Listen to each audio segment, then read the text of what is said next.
Hi, everybody. Good afternoon or good morning or good evening, wherever you might be. It is currently in the afternoon on a beautiful Wednesday afternoon here at OrthoVirginia at the Fairfax office. I'm Dr. Garry Ho, one of the sports medicine physicians who works at their Fairfax location at OrthoVirginia. Welcome to my Facebook Live. And we'll get started. So here's my first slide here. So the topic I've chosen to talk about today is a topic that comes up very frequently in my clinic every day. A lot of patients come seek us out at OrthoVirginia for various types of treatment approaches and modalities, and one of those is platelet-rich plasma or PRP. And that is just one example of what we often call orthobiologics, which is a regenerative medicine-derived sort of technique to treat different musculoskeletal and neuromuscular conditions. So we'll talk about that, and hopefully in the Q&A, if anybody has any questions, we'll be able to address that. So one question that comes up from patients is, how does PRP work? So we'll get started on that. I have no relevant financial disclosures that would affect the discussion here. We'll move on to the next slide here. All right, so one of the first things we talk about is what would we use PRP for? And it's always good to talk about what problem we have before we talk about our solutions, because we're in a much better position to have a good solve for a problem once we identify it. So one of the areas of orthopedic medicine and musculoskeletal medicine that we see a lot of patients with complaints are tendon pain. And chronic tendon pain is often the result of what we call tendinosis, or also known as degenerative tendinopathy. So the first thing to talk about is, what is a tendon? So on the upper left-hand corner of this picture, you can see a generic diagram showing a tendon. And a tendon is that white structure there. It's braided into a muscle and then attached to bone on the other side. And you could think of that tendon like a rope. And it's a pretty apt analogy, comparing it to, say, like a nylon rope or something like that. Well, a nylon rope, such as the picture in the top middle, is made up of nylon fibers. A tendon rope is made up of collagen fibers. It's almost like a collagen rope. And that collagen rope, or that tendon, is braided into muscle. And then when the muscle contracts and pulls on the tendon then pulls on its bony attachment, and it moves our skeleton, and that's how tendons work. But like a rope, the tendon can undergo sort of a wear and tear or degenerative process. And in that picture in the upper right-hand corner, you see a rope that has seen some use and some wear and tear. So imagine a rope where the fibers are a little splintered, a little split, maybe a little loosened. You might even have lost a couple of fibers. We would call those partial thickness tears. Might even have a little hole that goes through the rope. That would be sort of a full thickness tear. All of that is part of degenerative tendinopathy or tendinosis. In the lower left-hand corner, you can see a depiction of how that might look. And this is part of the reason why sometimes tendinosis hurts and sometimes it doesn't.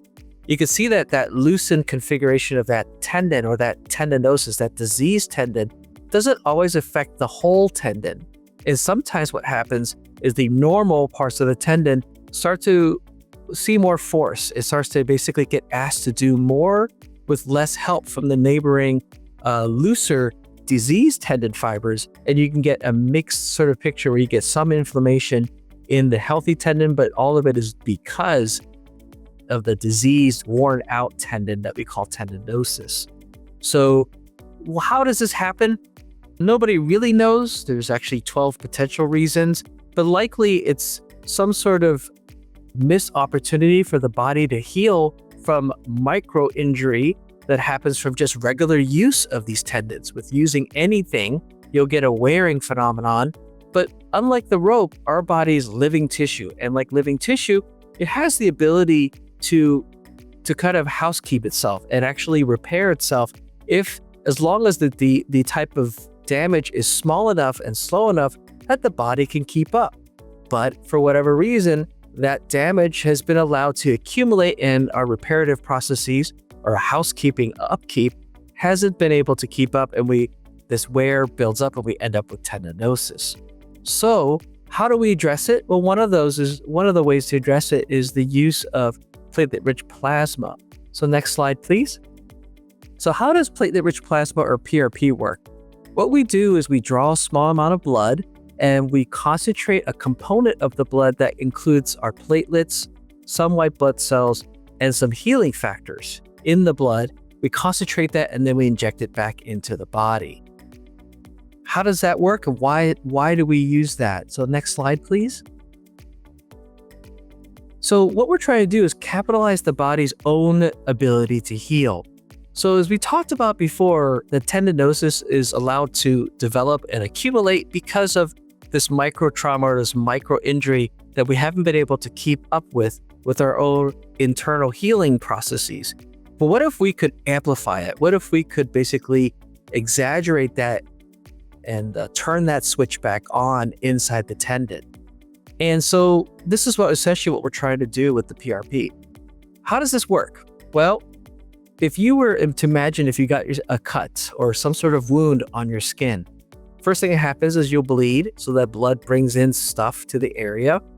And then what happens is it starts to clot, and then a series of different things occur over days to weeks, and eventually that little cut on your skin heals up. Okay, that's the healing process. But before it heals up, it goes through different stages. It gets a little bit red, it gets a little inflamed, it gets a little sore, and then eventually it heals up. And so in the middle picture here is just from a scientific textbook showing what a wound might undergo as part of that healing process. And so now certain components of our blood are responsible for triggering that. So when we get a cut, we bleed into the wound, and that blood brings in those platelets and those growth factors that play key roles in this healing process. So what we do in PRP is we try to isolate that part of the blood and we inject it back into the tendon, aiming to trigger that wound healing process that we usually get in the skin, but inside the tendon. And we don't just trigger it, we often exaggerate it. Because remember, for some reason, that patient's body hasn't been able to trigger it on its own, or at least on its own enough to be able to keep up with that micro damage. So we want to basically help that tendon catch up. So we want to give it a big dose of healing. So because of that, we often have to concentrate those parts that we pull out of the blood before we inject it. And that's really the idea of how that works. Next slide, please. The other thing that we use PRP for is in osteoarthritis. Osteoarthritis, also known as degenerative joint disease, is another wear and tear phenomenon that happens inside joints, not tendons, but inside your joint. If you look at this diagram here, on the left is a normal joint, on the right is a joint that has osteoarthritis. And one of the ways we often describe arthritis is that it develops as the result of wear and tear of the cartilage. There's that term again, wear and tear or degeneration. So you can see on this picture, like on the surface of the bone, you have this little gray layer, a light gray layer on this picture on the left side of the picture. That's our articular cartilage. If you ever, look at a joint, like you'll see that the ends of the bone have this slippery white stuff, sort of like the end of a chicken bone, if you like to have drumsticks, for example. And that slippery white stuff is the cartilage. Well, what can happen in osteoarthritis is that cartilage wears down. Now, that is sort of only part of it, but what can happen also is the inside of your joint has this tissue called the synovial membrane, which is depicted here as a pink layer on the inside of the joint. And that tissue is in charge of secreting and absorbing fluid that nourishes the joint, that lubricates the joint, and basically makes the environment inside the joint. That tissue is also home to a lot of immune cells. These are part of your immune system that help fight against infection. However, sometimes the immune system will react to that kind of wearing out of the cartilage as if it's a wound and actually secrete white blood cells because it thinks that it's trying to fight an infection. So it secretes white blood cells, it secretes different inflammatory enzymes and hormones that are all aimed at protecting your body against invading bacteria. Unfortunately, this is sort of the wrong response, and that inflammatory response can further degrade the cartilage, and that degradation and the breakdown products from that wear tear actually causes further inflammation and pain in arthritis? Well, it turns out that part of our wound response is that after this stage of the wound response, the same thing, when you get a cut, initially your body does the same thing when it wants to prevent that bacteria from infecting the wound. But before the body has a chance to heal that cut on the skin, the body also has growth factors that turn down that breakdown so that the buildup and the healing of the wound can happen. Well, it turns out that PRP can be useful for turning this down. And unfortunately, PRP currently in 2026, done legally under regulations in the US, is not enough to regrow cartilage reliably, but may be enough to slow down or even pause this breakdown process for some time. And that's the idea behind using that PRP. We're using those same growth factors that play a role of turning off the breakdown before you turn on the buildup in a cut, but we trigger that inside the joint. Next slide, please. So how do we do this? So this picture here is very busy. This is actually a big giant poster. It takes up almost the entire wall in one of my procedure rooms. And I use this as a way to educate patients. So in the upper left-hand corner, you can see we draw a sample of blood, and then we centrifuge it. We put it in a big machine that spins it around really fast. And what that does is it basically separates the blood into layers, where the heavier parts of the blood end up at the bottom, and the lighter parts of the blood end up at the top. And everything in between, or the different layers, start to develop of different parts of different heaviness or density, okay?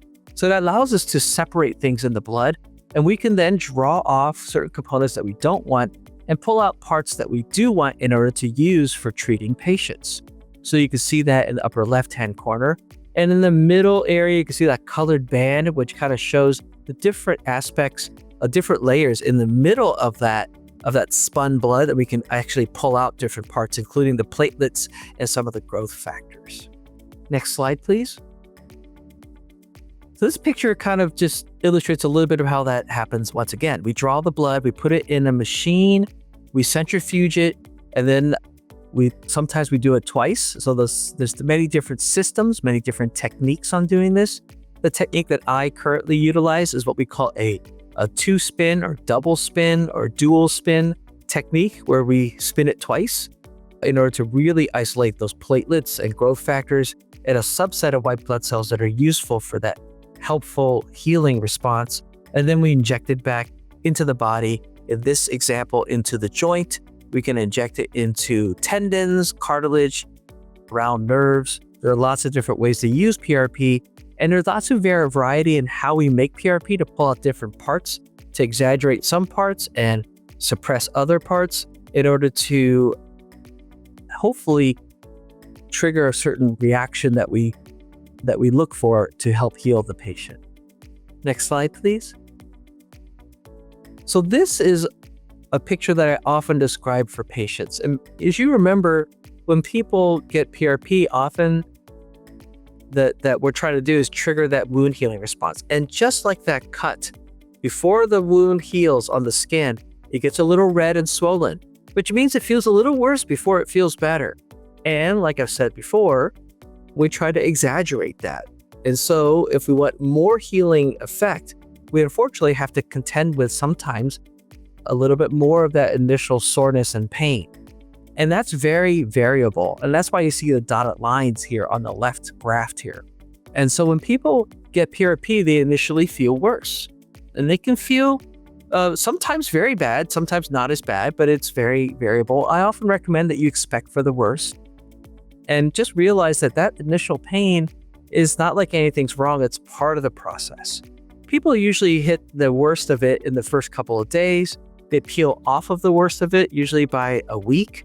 And then over 2 or 3 weeks, they slowly return back to how they felt before the PRP. But then after about a month or so, people slowly start to see benefit from that PRP, and they start to actually feel better. And eventually plateauing at about 3 months or so.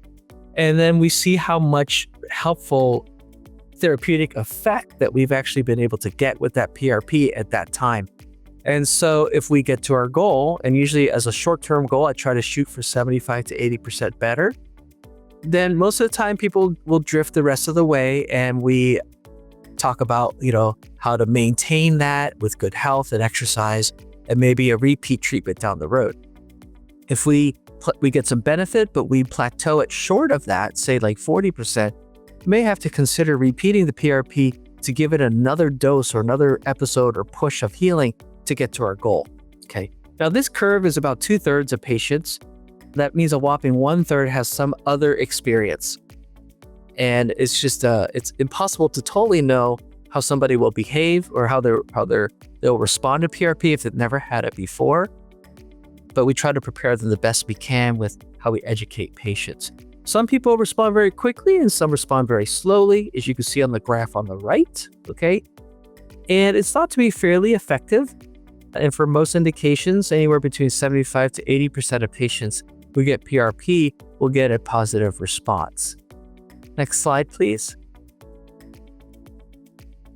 So that kind of brings us to the end of the lecture part of our Facebook Live. And you can see here sort of some excerpts of some of the tools that I use to educate patients. I use videos, I've got some handouts, and there's that poster again in the middle there. And if you're interested, I've made a more detailed video on PRP specifically, and the QR code is there as well. And happy to answer any questions about PRP or any other orthobiologics or regenerative medicine techniques or anything at all. So thanks a lot for your attention. Thank you so much, Dr. Ho. We will be answering questions submitted earlier and questions submitted live. Not all questions will be able to be answered, but we'll get through what we can. So our first question is PRP an alternative to joint replacement? That is a great question, and it can be depending on the scenario and the patient case. So, for example, if patients have exhausted everything else short of PRP and they're still looking for symptom relief from their arthritic joint, and they've been told that joint replacement is the only thing that's left, but they haven't tried PRP yet, PRP may play a role. Now, is it going to make your joint normal again? Is it completely going to remove any of the tissue that could be painful? The answer is no. But if you're looking for something that could provide relief and provide some function, PRP may be able to accomplish that. And I would say that I've been practicing for a while now, since before the time when we used orthobiologics routinely in orthopedics. And when we started using PRP, and especially as PRP has gotten more advanced and more sophisticated and more effective, many patients who have previously been candidates for joint replacement have turned into patients that we've been able to manage with orthobiologics like PRP well enough so that they don't feel like they need to resort to a joint replacement. So the answer is it can be an alternative to joint replacement, but I think the surgical options such as joint replacement still have a role in our patients depending on their response to the treatment. Thank you. Does PRP restore lost cartilage? That is a great question. And it's not just a question that patients ask, it's a question that doctors continue to ask as well. So the short answer is no. The long answer is it might. And let me explain to you why. So what we've known for a long time is that PRP seems to have an effect on the inflammation of the joint, tends to have an effect of the breakdown process of the joint. So for a long time, we felt like that could slow down the breakdown process that is happening to the cartilage in these degenerative conditions. So for a long time, we didn't think that it could reverse the cartilage loss or refill or restore the cartilage, but perhaps it could prevent or slow down that cartilage loss and therefore preserve cartilage rather than restore it. Now, PRP has seen lots of changes and it continues to see changes, and we get better and better every year at doing PRP, constantly tweaking it based on the most recent research and evidence and things that seem to make sense for our patients. There are 2 case reports. These do not mean that it'll be your response as well. 2 case reports of young people with the rest of the joint looks normal. They just had a little hole in the cartilage. So not arthritis, but a small little hole. And in both cases, they did PRP regularly. One was a 30-something-year-old gentleman who had PRP every 6 months for 3 years. And in that case report, just an N of one person, after 3 years, a follow-up MRI showed that that defect was about half the size. There's another case report that came out just this past year in 2025 on a 42-year-old male, I think, who had an acute chondral defect as well. Again, a pothole in the cartilage, not arthritis. Talk about why that's important in a bit. Had regular PRP, and their follow-up actually showed healing of that cartilage. Now, these are just 2 individuals. It is not enough for us to generalize to the general population. But it does basically suggest that there might be more to the story than just saying it doesn't do anything to the cartilage. But given the limitations of what we know, we can't promise or even predict that would happen. So for that, I generally still don't couch PRP as a way to restore the cartilage, but really it's still improving cartilage health. So hopefully that answers the question. Thank you. Can you inject 2 areas at the same time? You can. I guess what you mean by at the same visit or same encounter. Obviously, I try to concentrate on doing one thing at a time so I can do the best. But if at the same visit, can you? You can, with some caveats. Couple things. Depends on one, how well we can make the PRP. So again, I said the PRP has gone through a lot of changes. It is highly dependent on your own ability to generate the platelets and the healing response. So there's a response, but also how strong can we make the PRP? There's a limit because we are pulling from the patient's own tissues and their own blood to make the actual PRP to inject it. That means that the patient's own health has a vote when it comes to how good of a PRP we can make from their blood.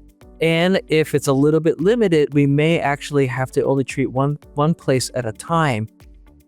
Because if spreading it out between more than one place might dilute the PRP so that it's not as effective, it may not be a good idea to treat multiple areas. However, if the health of their platelets and their general metabolic health and their age allow us to actually make 2 effective doses of PRP in one blood draw, yes, you can treat 2 areas at one time. It does require more time, more supplies, and more work for us to do that, which then of course drives up the cost as well. But yes, the short answer is yes, but it depends on the situation. Thank you. Is PRP covered by insurance? Yeah, so that's a great question. And by insurance, I'm assuming we mean like, commercial insurances, private insurances. I'm not going to name any names, but there's that. And the short answer is, in general, it is not considered a procedure that is currently in 2026 covered by commercial health insurance payers. The reason why I answer it that way is because there was a time a long time ago, depending on what region you were in the United States, where you had pockets of PRP being covered by health insurance. This was 2008, 2010 in our area here in the DC metro area. That has changed quite a bit. And what we've seen over the decades has been generally non-coverage by insurers for PRP. And occasionally you'll hear little blips of coverage here and there, and they seem to be temporary, and then the policies would change. And I'm not going to go into detail as to what goes into insurance companies' decision-making as to why that is. But the short answer is currently it is generally considered something that is not covered by insurance. Hopefully that answers that question. Thank you. Is there an age limit on PRP, either an upper age limit or a lower age limit? That is a great question. And I would say, I'll take the first half of it, the easier one to answer, that being upper age limit. And the short answer is no, there does not appear to be an upper age limit. We used to think there was, partially because we know as the older we get, the quality of our platelets tend to decline. The reactiveness of our platelets, the ability of our platelets and the growth factors and the other things that are in PRP to be able to do the work that we ask it to do or that we want it to do tends to decline as we get older. So we used to feel like after a certain age limit that it was really not worth doing. That has since changed. Like I said, PRP is constantly evolving. And we're now learning that some of these factors we can kind of compensate for. It's still generally accepted that in older patients, PRP is less effective than in younger and healthier patients. However, it's no longer an absolute contraindication, meaning it's no longer this will not work for you. As long as the person doing PRP can compensate for it, we can actually still find some reasonable effectiveness in PRP in our older population. I'll give you an example. The oldest person that I regularly do PRP for knee osteoarthritis is 94 years old. She's actually spry enough and healthy enough to undergo a knee replacement should she choose, but she chosen not to, and we do yearly PRPs. And for her, it has been a replacement for the knee replacement. It's been an alternative to that. And again, you got to take it individualized and customize it to the patient. So there really is no upper age limit currently. As far as a lower age limit is the youth, there might be. And part of that's because we know that a person's ability to make platelets matures as they go from newborn, etc. Although I would argue that we don't see a lot of use for PRP in the really young because most of them don't develop degenerative conditions. And PRP often is best used for those conditions. That being said, I would say the youngest person that I've done PRP on is 14. It's pretty surprising, but it's a whole nother talk. But we are seeing degenerative conditions that are used to be traditionally reserved for older patients in younger patients. Probably has to just do with our general health of our population and with the demands we place on our younger athletes. But generally speaking, there isn't really an upper limit. Thank you. Where in the body can PRP be used? Is it just knees or also other joints? And can it be used in the back? That is a great question. So the short answer is it can be used pretty widely. PRP has seen success both in practice but also in the research world across many different areas in the body. The knees are probably the most common place that we do it, but we do PRPs knees, hips, shoulders, elbows, all manners of joints, okay? That does seem to behave differently in different joints. And we recently, we've been finding that we can actually tweak the PRP to be more effective in some joints versus other joints. So yes, so it can be used in joints other than just the knees. It can also be used in other tendons. It can also be used, in treating nerves. The other question about what about the back? And it can be used in the back. The research on it is much more limited, but there is some data just to support a rationale for using it in the back. However, you'll have to talk to the physician who is doing it. So for example, I generally don't do a lot of interventional spine in my practice because at OrthoVirginia, I have colleagues who do that. So I wouldn't be injecting PRP into the spine in my usual day-to-day practice here, but somebody else might. But to answer your question, PRP and other what we call hemoderivatives, these are other PRP-related orthobiologics, can be used pretty much anywhere. Thank you. During the recovery after the PRP procedure, do you do any physical therapy or exercise? Do you rest? What are any limitations or things that you need to do to recover better? That is a great question, and it also depends on how we are at the different stages of recovery. So for example, immediately after PRP, I generally say that you generally want to leave the area alone, at least for 48 hours. So 48 hours, I ask people to just kind of leave the area alone, let the PRP quote unquote set up shop, for example. After that, light activity is okay, but I would recommend against any kind of deliberate physical activity, especially anything more intense, for the first couple of weeks. And part of that isn't that it's dangerous, but more that you won't really feel like doing a whole lot because the area is still fairly sore, okay? But starting as we get to the 2-week mark, I do recommend some more scripted and deliberate and intentional exercise, especially therapeutic exercise or physical therapy. So around 2 to 4 weeks after PRP is when I start to suggest that patients start to engage with a physical therapist to build a therapeutic exercise program to support what we're trying to accomplish with the PRP. And that's true for both tendons and joints. So the answer is yes, but it depends on how far out we are from doing the PRP. Thank you so much, Dr. Ho. That is all the time that we have for today. Would you like to close? Yeah, thank you a lot, Margaret. Thanks a lot for your attention and attending my Facebook Live. Hopefully this was able to provide some information for you. And if you're interested in platelet-rich plasma or other orthobiologics, we're here to help at OrthoVirginia, and hope you guys have a great day. And thanks again for coming to see me talk.